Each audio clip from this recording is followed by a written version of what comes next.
Nintendo reported that its opening day sales are the highest they've ever been for a console. If you didn't see it, there were queues forming for miles around the world to get the Nintendo Switch 2. There was also a picture of Boogie, for some reason, just sat in a deck chair. They have the right to shut down your Switch at any time. You just don't own the console anyway. You're like buying into it. By purchasing a Switch, you cannot sue them. I don't know how Nintendo do it, but they always seem to come first place regarding the evil corporation Olympics. Nintendo, and I say this wholeheartedly, could hunt down the average consumer's family, exile them from their own country, firebomb the island that they got exiled to, and even then, the surviving family members would probably still happily pay $80 for a 5-year-old Switch game. They'll shut down competitions where their games are played, and they'll basically charge you $70 for some pieces of cardboard. Even all that being said, they have the most brand loyal consumers I have ever seen in my life. And that's one of the reasons why they'll still keep doing these business practices. Also, we've had a merch restock. We have got tees, caps, and hoodies all available in the link down in the description. Once they're gone, they are gone. And this pattern of behavior from Nintendo hasn't really stopped with the release of the Nintendo Switch 2. It looks like the first one, and it's got a 2 on the box. Now, to be fair, I know all the tech breakdowns. It has much greater processing power, which was basically one of the biggest criticisms levied against the original Switch release, because as you know, most games would run some frames, maybe not a lot of frames, but there would be some frames. Now, I know so many people will cope now and they'll say, oh, well, you don't get it with the Switch. It's not as powerful as a $10,000 PC or a PS5 that I can watch Netflix on. I get that, okay? But here's one example that I love to bring up. Deadly Premonition. That was a game that came out originally on the Xbox 360. Janky, borderline unplayable, but still, because of how hilarious it was and the jank was kind of charming, it ended up getting a huge cult following because of that. And then they made Deadly Premonition 2 on the Switch. I think janky games can be really good sometimes, but if I'm riding on a skateboard outside and it is nearly dropping into single-digit frames, to me, that's unplayable. Look at this, man, please. Like, I get it. I get it. It's meant to be a janky game, and that's hilarious. Look at the frames, man! This could be a PowerPoint presentation disguised as a video game.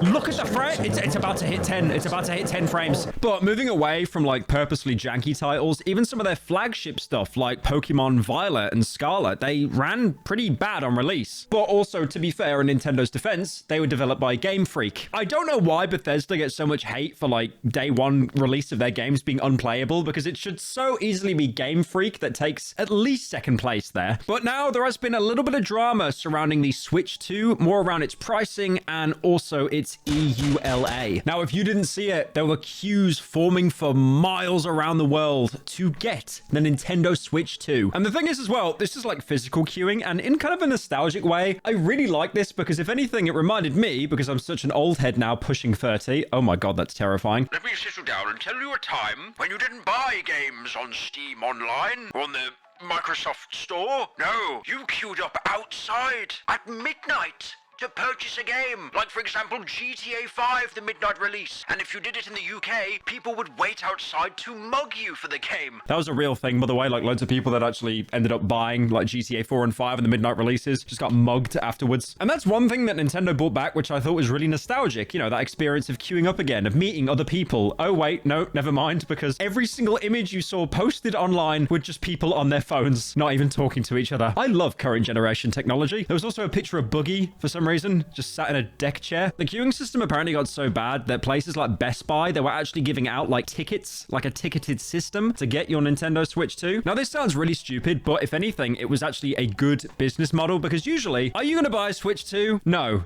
No, you're not. If you wake up and you're scrolling TikTok at 3 in the morning, you're probably a drop shipping scumbag, and you were basically going to buy that Switch 2 just to be able to resell it to someone for 5 times the price. I don't like scalpers very much. I'm very sorry to say that. Very brave opinion. I don't like scalpers. It's like when you're scrolling reels or anything and you see, oh, this is how I earn 5 figures a month. And it's like, okay, so you bought something pre-existing and you just sold it for more money. Great stuff. It's like when lockdown first happened in 2020 and you had people like that were buying up hand sanitizers by the dozen just to like resell to people for 5 times the price. The only downside to this system is you look like a bit of a Nintendo simp because you were holding your special little card to get your Switch 2. It reminds me of that meme, like 2 tickets for Book. Instead of Book, it's the Switch 2. Now, the one thing I have never really understood is why people buy consoles on the day of release. Because usually these consoles are so overpriced. There obviously are a few exceptions. If you're making money off it yourself, like for example, if you're a scalping scumbag, or if you're like a YouTuber or a streamer, and obviously you're going to get paid and you're going to get views for talking about it, like for example, a hardware review channel, they actually have like a monetary incentive to get this product first. Also, heckin' relatable moment, but does anyone do that thing where like they buy like a new phone or a console or like a piece of like hardware, and then they just immediately start looking up reviews of the product even though you already have it? God, you're stupid.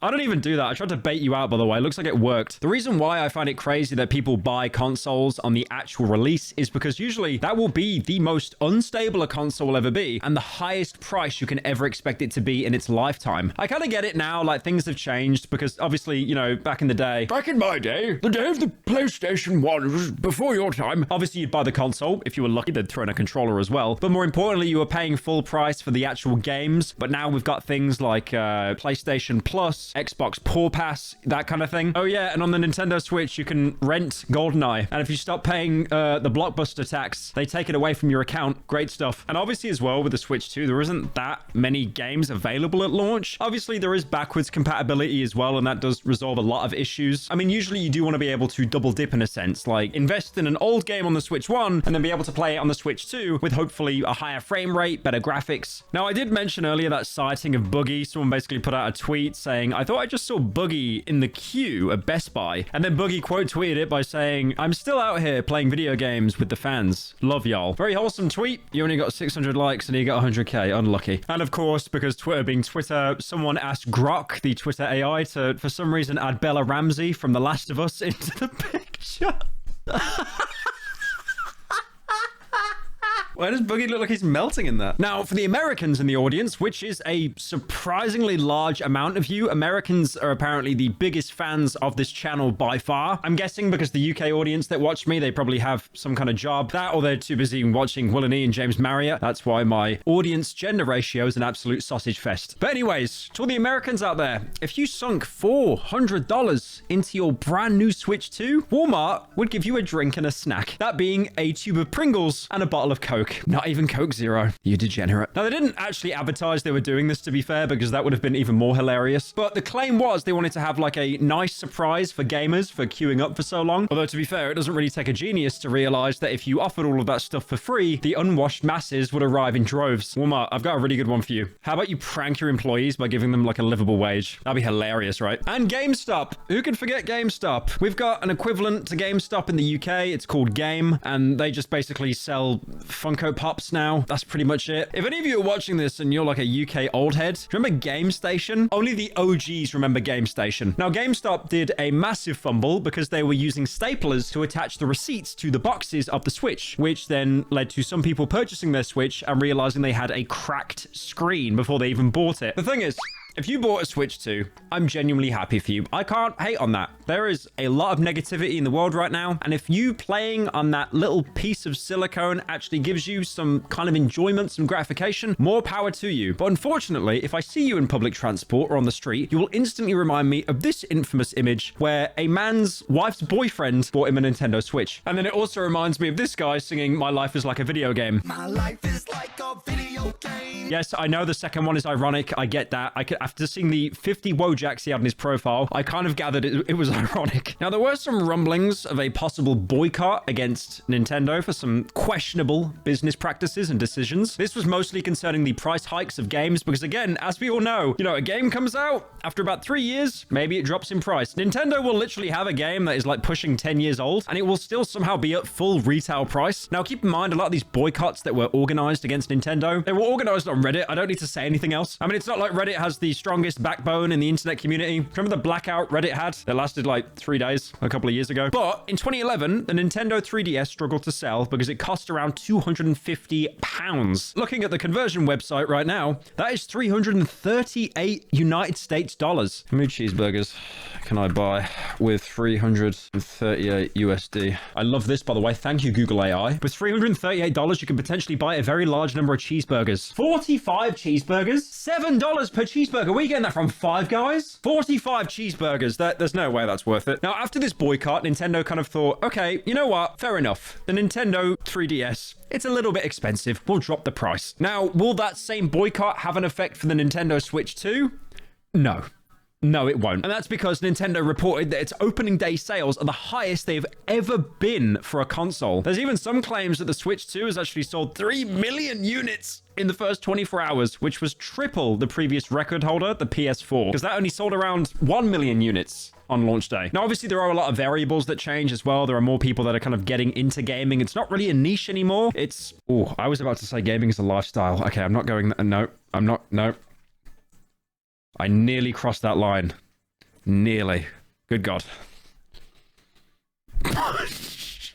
But for Nintendo, this isn't the only time the Switch 2 has gotten into controversy for questionable business practices. Just before the big release of the Switch 2, like I said earlier, they had this huge change with their EULA, or End User License Agreement. You know that thing when you buy a new game and it gives you, like, you know, the entirety of Harry Potter and the Order of the Phoenix to read? You don't read it. You skip to the bottom and then you press start. Or you have to manually scroll through the text, which takes about 2 minutes, and then you press start. No one reads it. I'm using my right analog stick to holding that down, going all the way to the bottom of the terms and conditions. Basically, from what I gather, UELAs are just, if we ruin your life and kill your parents, it's not our fault. But one of the things in the EULA was actually Nintendo saying that they have the right to shut down your Switch at any time. Because according to the EULA, if you modify your console or pirate games on it, Nintendo, if they find out, they can just remote brick your console, rendering it permanently unusable. It literally says it here. You acknowledge that if you fail to comply with the foregoing restrictions, Nintendo may render your Nintendo account services and or the appliance Nintendo device permanently unusable in whole or in part. So basically, unless you're a good little boy and you act within the guidelines of your beautiful £400 Nintendo Switch, Nintendo will basically just remote brick it. This goes for software and hardware as well. That's the concerning thing. So it's really obvious they're trying to stop people like jailbreaking their device or pirating games, you know, because you just bought something for 400 quid. Oh God, I can't wait to go out and spend another 60 quid to buy Legend of Zelda 5+ frames edition. But the point I'm trying to make is you could get your Switch modified. Let's say you go to a third party to like fix your screen or to fix some kind of internal piece that bricks and breaks because you don't want to buy a whole new Switch or pay some ridiculous price for Nintendo to cover it if they don't want to adhere to the warranty. Then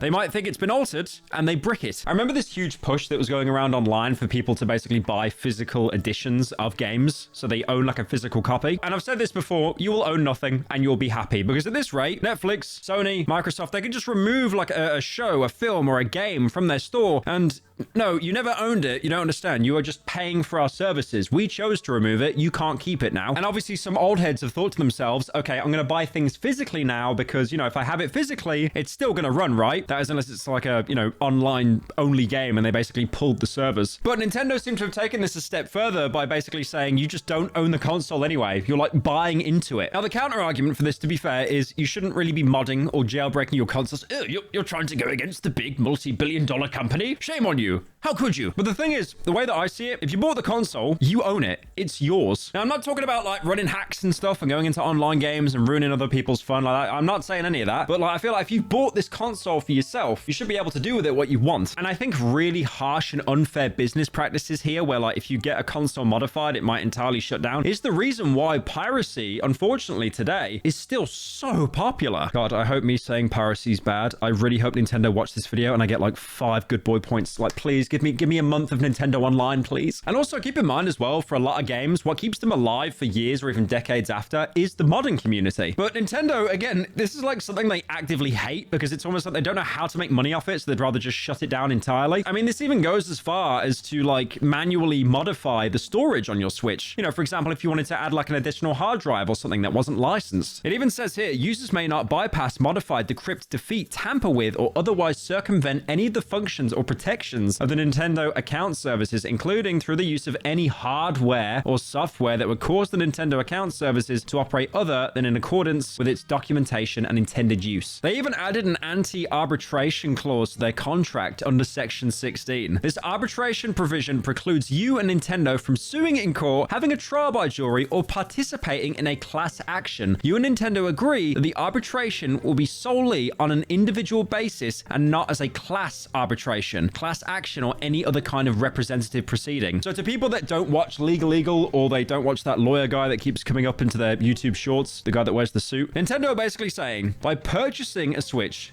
You cannot sue them. You can sue them. Okay, you can sue them because unfortunately, like as much as Nintendo would probably like it, you can't really have a contract that says you just can't sue us. So they tried to minimize it by saying you can only sue us as an individual. You cannot do a class action. You can't get a bunch of big lawyers and a bunch of people to come together with the same issue. You can only sue us as an individual person. No judge and no jury. Basically, making the ball in their court as much as humanly possible. Because keep in mind as well, having a jury for a lot of people, that's a saving grace, like it was for OJ Simpson. Can we make that joke?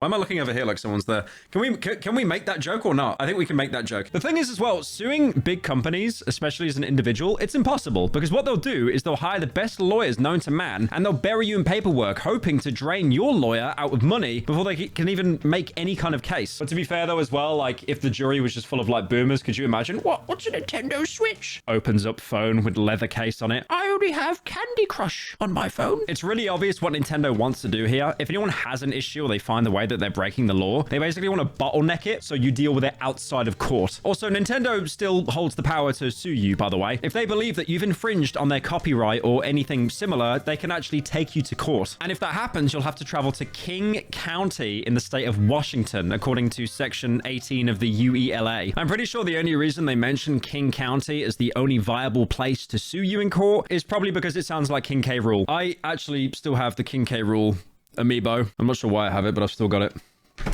Someone will timestamp now in the comments.